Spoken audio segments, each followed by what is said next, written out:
Hello and welcome to yet another episode of Blue Waves with me, Jagori Dhar. Today we are joined by a guest from far off land. And I say far off because I'm just adding the quarantine period required to travel back and forth between England and here. Well, jokes aside, it gives me immense pleasure to introduce Phil Ratcliffe, Managing Director at Drees Sommer UK. Lovely to have you with us today, Phil. Yeah, hi Jagori, and thanks for the invitation. Nice to speak to you. Fantastic. And how is it going in London? Yeah, really good. I think, we always talk about the weather. So London's been stifling hot for the last week, but a little bit cooler. So as Brits, we always like to talk about the weather, but London's great. Yeah, very energetic. Some of the COVID restrictions have been relaxed, or most of them. That's good. But yeah, all good. Thank you. Yeah, absolutely. So looks like you have had more than your share of 5 days of summer. Looks like it's a rather sunny spell out there. Yeah, absolutely. Yes. Well, to be honest, as a Brit, you're never happy with the weather. Is it too hot, too cold, too wet, too grey? So whenever you ask me, it'll be something to comment upon. But yeah, we've had some pretty hot weather. And unfortunately, you see, the thing is that we're not really designed for hot weather. Houses aren't, or anything like that. So everything's designed to keep the heat in, not keep it out. So, but yeah, it's always fun, and outdoor life's a lot better than indoor life. So really good, and obviously very good for solar performance as well. So that's always absolutely good. Yeah, we'll get to know more about that because Phil, of course, you bring close to 30 years of experience from the real estate industry, working with all sorts of clients, from project managing of corporate real estate to consulting on cutting-edge modern buildings for some of the biggest tech giants. Now, you also bring considerable experience in facility management consulting, workplace consulting, and an incredible know-how of the ICT built environment. Well, does that kind of sum up your rather impressive career graph, Phil? Well, I wouldn't use the word impressive, Jagori, but it does sum it up quite well. You've done a good job there, so thanks very much. Yeah. Yeah, humble as always. Well, we have plenty of time in the course of the next hour or so to get more insight into your expertise. But before we kick things off, many of us in continental Europe were left wondering, what's the story behind the football slogan, "It's coming back home"? Yeah, it's a little strange if you're not on the island here. I'm sure it looks very bizarre. It really comes from two things, really. First is that obviously football comes from the island here. So football originated in the UK all those years ago. So that's why I think many people in the UK think this is football's home. And the second really is the fact that we just seem to be dominated by the fact that we've only won the World Cup once, and in 1966, and haven't won a major trophy since. So bringing a trophy back home to the home of football is what it's all about. And a very famous record in 1996 for the European Championships that's really got that tagline. And it just seems to re-emerge whenever there's a major tournament and England look like they're going to do well. So yeah, that's where it's comes from. Yeah, it was a great bit of trivia for all our listeners, and close they were, weren't they? What an incredible performance, of course, on the field. Yeah, no, it was really proud of, and great to watch them. And, one-off matches, finals are always difficult to predict, and Italy did really well, just as, Spain did before and others. So, yeah, it was really good. And obviously for the Brits and as well, we had the great highlight of our win over Germany, which doesn't happen very often. So that was always fun as a football fan. But actually, all my friends in Germany were very magnanimous as well. So actually, it was really fun. So they were great. So yeah, it was a great tournament, and also to see a very good team win it in Italy. They did very well and have a very good dress sense as well. So well done, Italy. Absolutely. Well done, Italy. And whilst we are at it, what is your favorite sport, cricket or football? Yes, well, you see, you have a hint here, Jagori, because you and I have spoken before, because you're a big cricket fan and I'm a big cricket fan. So you know this. And I am a big cricket fan. I'm also a big football fan. So it's an unfair question to split the two. But I did have a bit of a geeky knowledge of cricket many years ago, less so now. Cricket, I do love cricket and can sit and watch it all day. I can't split them. I'm just saying cricket in the summer, football in the winter. There you go. Right, absolutely. And for all our listeners wondering what cricket is, it's not an insect, but it's a game that was again, invented or developed in the island, as Phil calls it, in England. And now it is, it's not such a global sport, of course, like football, but yeah, it's growing and definitely a big hit within the Commonwealth. So while and who's your favorite all-time sport personality? And that cut across, it could be tennis, football, cricket, whatever. Yeah, well, I've been thinking about that, Joby, and it's going to go to tennis. I'm a big tennis player myself, and Federer. Wow. Federer wins it for me. Absolute class. So yeah, by far. Okay, good to know that. So moving on from the topic of sport, because it looks like we can just go on and on about it. But what is your favorite mode of entertainment? Watching a musical in London's West End, or streaming The Crown, or any other online hit series on Netflix?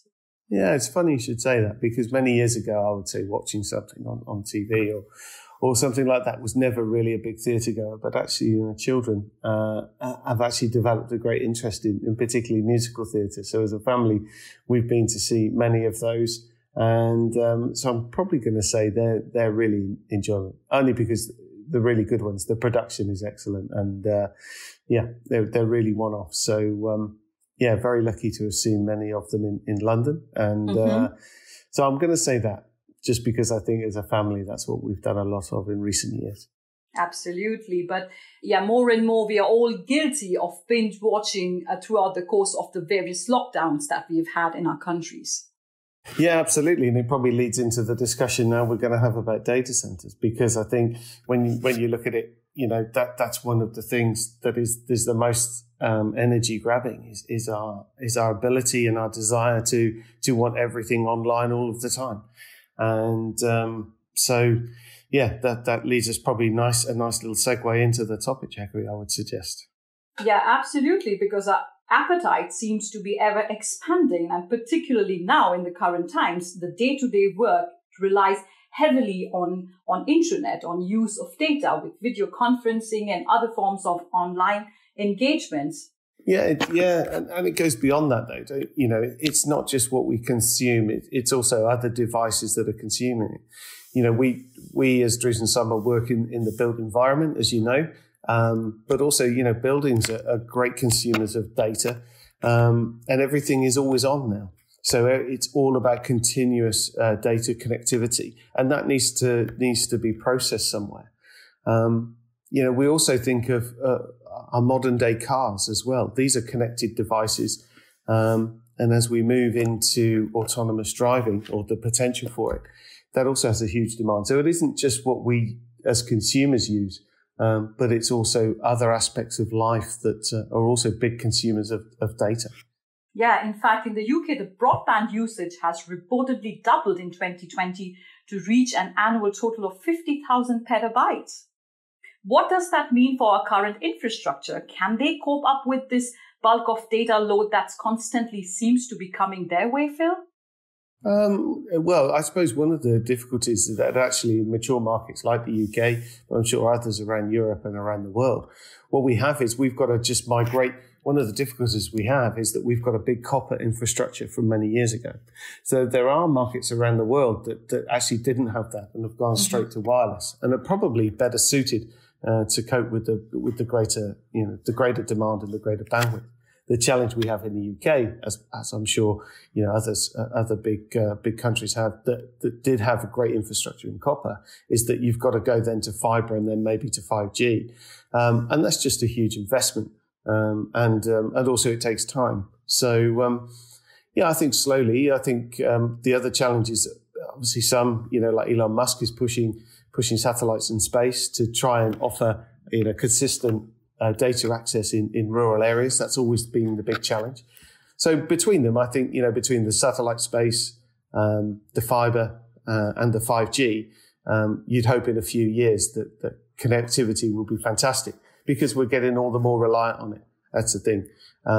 It becomes part of our daily lives, and you only notice as soon as you go any period without good technology connections, you start to notice impinging on your daily life. So, I think it will catch up. But as I say, we have to replace old infrastructure first rather than always just putting in new stuff. Yeah, and given this kind of context, does that make, data centers really an indispensable side effect of our digital age? Oh, without a doubt. We're just, as you said, you quoted some numbers yourselves, just the amount and volume of data and upside. And, the fact that we always want it up. Just recently, we've seen some outages of major websites, and you start to learn just how vulnerable some of this is in terms of, single points of failure just with some service providers and domain hosts. And you start to see all of a sudden you can't book flights, you can't book tickets, you can't do something like that because, one tiny slip up in some coding somewhere or worst case, then some attacks by some nasty people. They are, not only, a need, a necessity now in our day-to-day lives, but also the demand on data centers becomes more and more because we expect things to be instantly turned around, instantly accessible. So, as a result, they need to be working all the time. And partly that is part of the problem. Yeah, and you just mentioned that the demand on data centers. So funnily, the UK is home to the second largest number of data centers globally. What implications does that have on our environment, considering that data centers are massive energy guzzlers, consuming 3% of the worldwide electrical supply, and they are also responsible for emitting the equivalent of approximate 200 to 250 megatons of carbon dioxide globally? Yeah, well, as I say, as Drees Sommer, we've really got two principles that we're working and working for as a business from the executive board down. One is digitisation, and the second is sustainability and environmental. And in data center terms, they can be a bit of a paradox because, as you mentioned, the demand on digitisation creates more need and therefore uses up more energy. So there has to be a major focus on what these future hubs look like. I'm sure we'll touch on it later on in our discussion, but there are some solutions out there for sure, but it is something of a challenge, which is using up more electricity, turning out more heat, and actually the materials that they use, as we've seen with microchip shortages around the world in massive servers. It is a challenge, and which is why I think there is a call for data center operators, builders, investors to really look at it. And we'd hope in Drees Sommer we're leading that charge to say, we recognise these things are here to stay. They have to be, and actually we want to contribute to making them more sustainable, as well as operationally better as well. Absolutely. Now, you mentioned paradox and you mentioned solution, but how aware are the investors and developers in the UK in terms of watching their greenhouse gas emissions from the data centers? Yeah, well, I think one of the things, just in terms of general property, the ESG agenda, so environmental, social, and governance, that's massive now, and everyone is looking at that. I think the mature investor markets, UK, France, Germany, Netherlands, Spain, they're all looking at that. So if you're an investor of any seriousness, you can't ignore the ESG agenda. The challenge is, how do you get that in real terms into the data center environment? I think it's well established in a lot of other properties and other property asset classes, how you can do that. But data centers are a real challenge, fundamentally because they do one thing and they do it really well, but they do use an awful lot of energy. So I think they're very interested in it.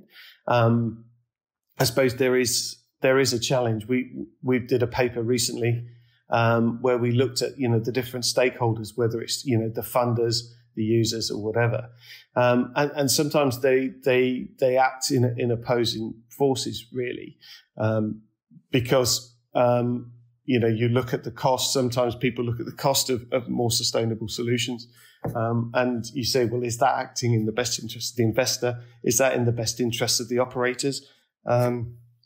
And also some of the technical solutions.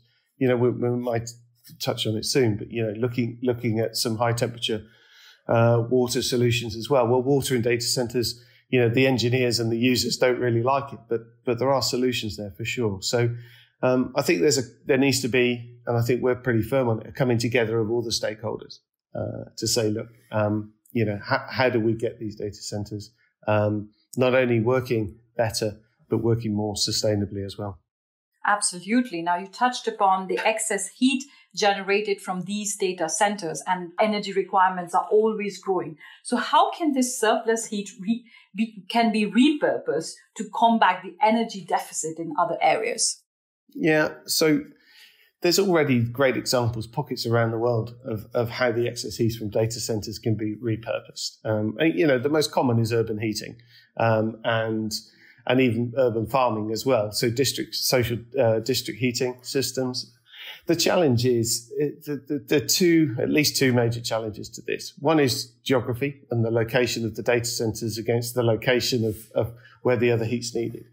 The other challenge is just data centers are 24/7. They're producing the same volume of heat pretty much all of the time. And actually, even urban farms don't need that much heat all of the time as well. So the challenge is that, how do you cope with that 24/7 heat when actually you don't need it? And what do you then do? Do you just then release that into the atmosphere, or can you do more? So, there's definitely challenges. And I think one of the other things as well is that you look at other technical solutions, which is, using cold air based up in the north. There's lots up in the Scandics area. I think obviously some of the major players, Amazon, Microsoft, have invested heavily up in the Scandics for data centers, Denmark as well. Using cold air, they're using cold water. But then these make these data centers very remote. And obviously that's not where the large urban environments are, or suburban, sorry. There is that kind of, that challenge, which is, so there's great examples, but sometimes they don't go together. And I think longer term, that's got to be one of the challenges that needs to be solved. Right. And do you see that currently within the UK or other parts of Europe, when developers are planning data centers, are they factoring in the surroundings? What is the role that they play? Like, we mentioned the excess heat or the water and cooling that's required. What is the role that the neighborhood plays here?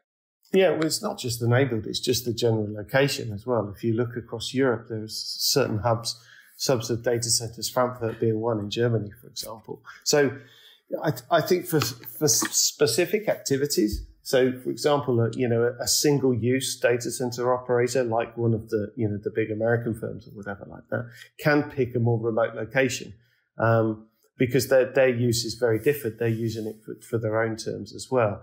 I think for these co-locators, they need to be in more central locations, it seems, because whether it's access to the power, whether it gives stability of service for their customers, because they've got to convince people to come and use their data centers.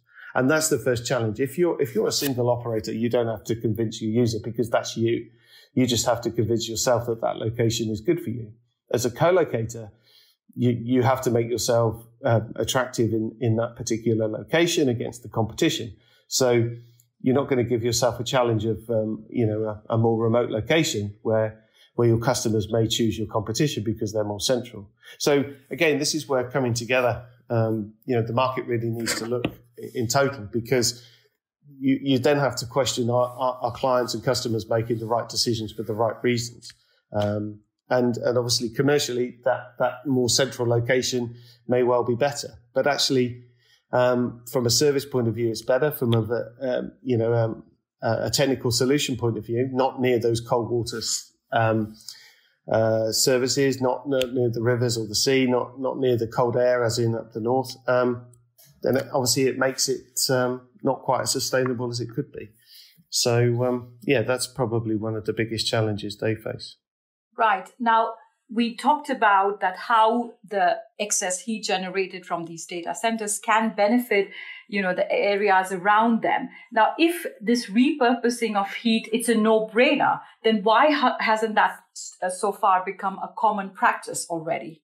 Yeah, no, it is a no-brainer in areas where it's used. So, for example, if you are urban farming and able to use large greenhouses and things like that, then absolutely pushing it in there. And as we've talked about, city or district heat distribution as well.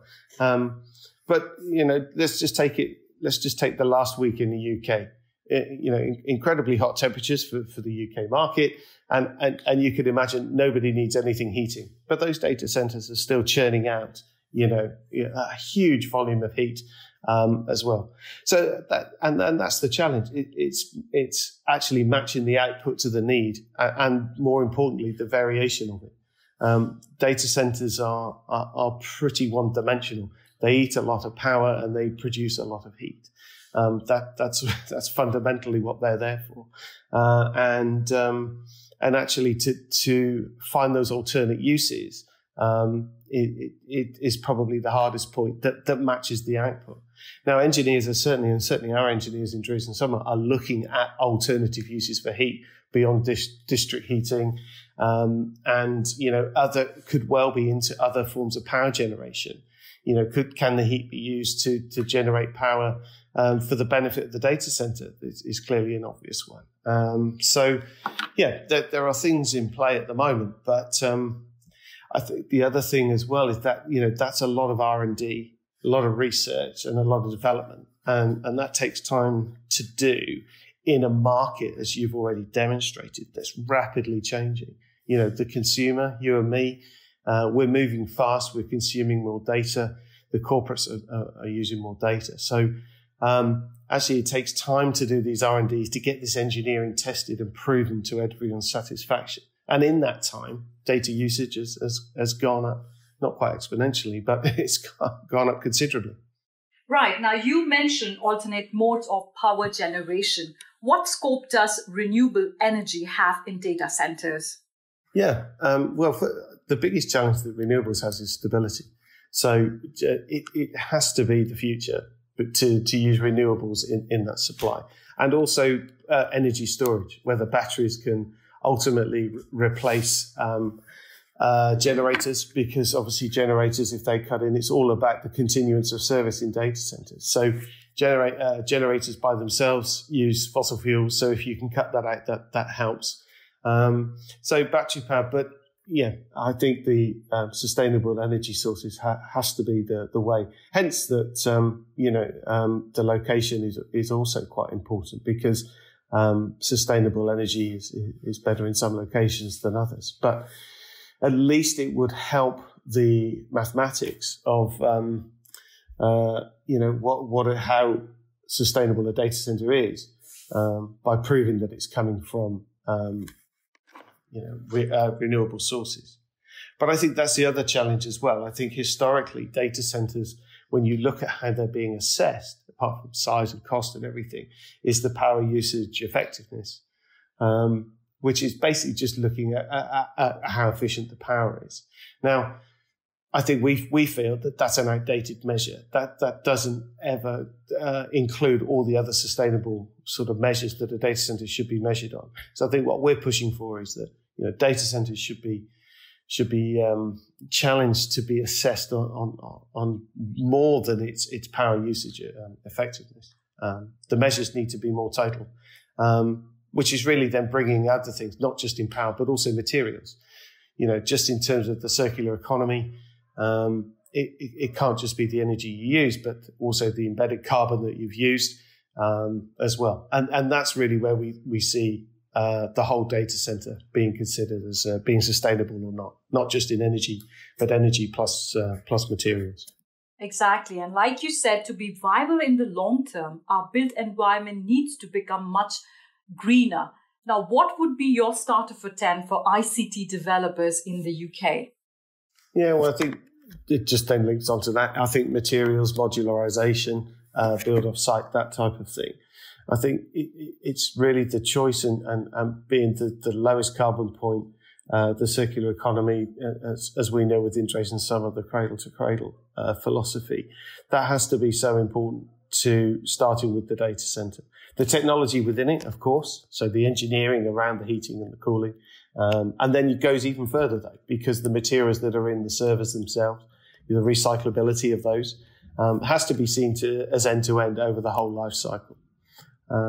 Modularity is also important. I think there's a big push into modular data centers, where people are adding certain sectors for growth and also then making them smaller. But also I think what we're also seeing is sometimes then smaller data centers will appear in, going back to the part of the very early discussion where we looked at autonomous vehicles. They're going to be huge, as that technology develops, they're going to be huge data hungry devices. And actually then what you need is, because they're going to be critical to safety, that the cars, if or any element of even part autonomous driving, needs to have uninterrupted data connections for them to work properly. Therefore, data centers could well be, smaller in cases, little pocket ones dotted up in cities, in order to make sure that those network connections are there. And that's where modularity could come in. They can be moved around and expanded easily, just as required. So I would say it's the material choices, making sure that road to zero carbon and energy plus is better, but also the modularity, both in terms of speed of build, but also flexibility of build as well. Absolutely. Now, you've unpacked quite a few things for us today, but we all know that the road to achieve this, it's not so easy. How can regulators make the pill easy to swallow in terms of incentives to build more sustainable data centers? Yeah, that's a very good question in terms of incentives. And to be honest, it's not a strength of mine in terms of what they are. I think for me, and when you look at colleagues around, I think one of the greatest things is doing the right thing. We all know what the right thing has to be, a more sustainable built environment, and therefore, data centers and the digital transformation is critical to that. So what greater incentive do you need than doing the right thing? We've got the COP26 coming up in Glasgow soon. And actually, what better incentive is there than actually doing something rather than talking about it?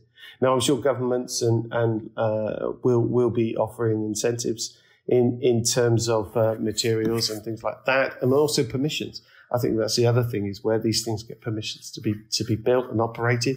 I'm sure that could make the operators very happy. But from a personal perspective, as I say, the incentives aren't my forte, but I think doing the right thing, should drive everybody. And I suppose that has to be the right challenge, is doing the right thing across all the stakeholders, because we all know digitization is here to stay and get worse, but we also know our climate challenge, unfortunately, is here to stay. So put those two together. Doing the right thing means we need to put those two together and create more sustainable data centers for the future. Absolutely. So to do that, we really need to build this on the pillars of commitments to see innovative, green and renewable strategies through. ICT developers and investors will need to factor in ancillary elements like green power, water reclamation, zero water cooling systems, recycling and waste management while developing the blueprints for data centers. How true do you think that is, Phil? It's, one of the biggest truths, alongside my admiration for Roger Federer. So, yeah, it's exactly that. That's exactly what we need to do. But it needs to be across the industry, and it needs to be across the whole economy. Like you said, you mentioned about incentives. It needs to be with governments, investors, operators, customers, and us as users. So across the board, looking at all of those things, but also quickly, as I say, the data, as we've seen over the last 20, 30 years, data technology moves at such a pace. Unfortunately, the climate's slow to change. So again, that's another contradiction that we need to sort out. So pace is also important. The contradictions would always be there, but as long as we have that commitment and, like you said, the willingness to do the right thing, I think that we will get there eventually. Yeah, absolutely. It's just I think there's more and more people, and I think what's really strong is actually at the moment we're looking to recruit some key talent into our business in the UK, and actually meeting new recruits, meeting young professionals who are so passionate about this topic, who only want to join companies that are really leading the charge, gives you great faith that that there's more than enough people who are really charged, motivated, and energetic about doing the right thing. Absolutely. So thank you, Phil, for providing us the lowdown and throwing some light on the path that our industry needs to take to see more of these green data centers in the UK and across the world. That's our time for today. A big thank you to our listeners too. I'm sure there were quite a few takeaways from today's discussion for you as well. You can connect with Phil and quiz him on data centers and other real estate issues, and of course on football, tennis, cricket. Thank you very much again, Phil. It was a pleasure having you with us. Thanks, Jagori, and I look forward to talking to you. Thank you to our listeners and thank you to Phil. You can connect with Phil on LinkedIn and you can benefit from your experience. You can have a light chat with him or just ping your queries. I'm sure, Phil, you'll be happy to answer them, won't you? Yeah, of course. And thanks for your time, Jagori. Really enjoyed it. Likewise, thank you very much. Until then, our listeners, stay safe and keep tuning into Blue Waves for more anecdotes and news from the world of real estate. For now, it's goodbye from us.